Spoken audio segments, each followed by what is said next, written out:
నుంచి new year వరకు ఆ సెలబ్రేషన్స్ అలా నడుస్తూ ఉంటాయి. అవునా కాదా కిరణ్ తుమ్మల గారు? సార్ అంటే డ్రైవింగ్ అండర్ ఇన్‌ఫ్లూయెన్స్ అనేది పబ్లిక్ రిస్క్ కిందకే వస్తది సార్. అంటే నేను నేను నా ఆనందంలో నేను తాగటం అనేది ప్రాబ్లమ్ కాదు గానీ, నేను తాగి రోడ్డు మీద బండి నడుపుతూ ఎవరైనా ఎళ్ళే వాళ్ళని గుద్దితే వాళ్ళకి ప్రమాదం కదా సార్. అట్లా చాలా ప్రాణాలు కూడా పోతాయి. అంటే అదే ఇప్పుడు ఈ దేశంకొచ్చినప్పుడు ఈ దేశం చట్టాలని గౌరవించాల్సిన అవసరం అందరికీ ఉంది. ఇప్పుడు మనం మాట్లాడుకునేదంతా ఇమిగ్రేషన్ చట్టం 1952లో పాస్ అయినప్పుడు పెట్టుకున్న రూల్స్.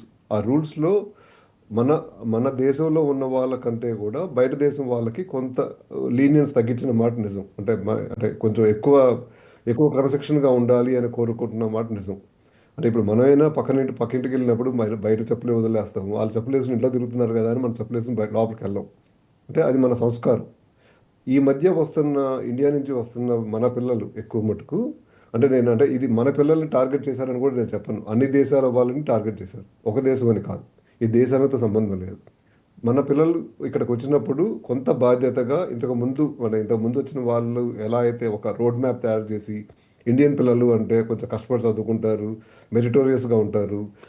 ఏమైనా పనిస్తే కష్టపడి పని చేసుకుంటారు. అది పని పూర్తవుతది అనే ఒక థాట్ ప్రాసెస్ నుంచి ఒక రకమైన కొంచెం అంటే టేకెన్ ఫర్ గ్రాంటెడ్ యాటిట్యూడ్‌తో వస్తున్నారు.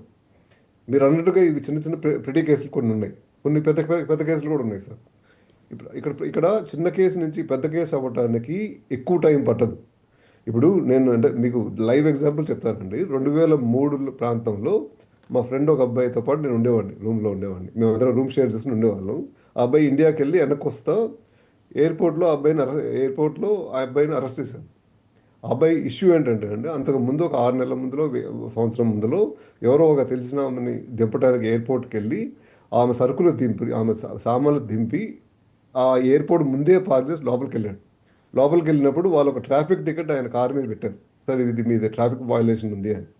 ఆ ట్రాఫిక్ వయలేషన్ ఆయన చూసుకున్నాడు.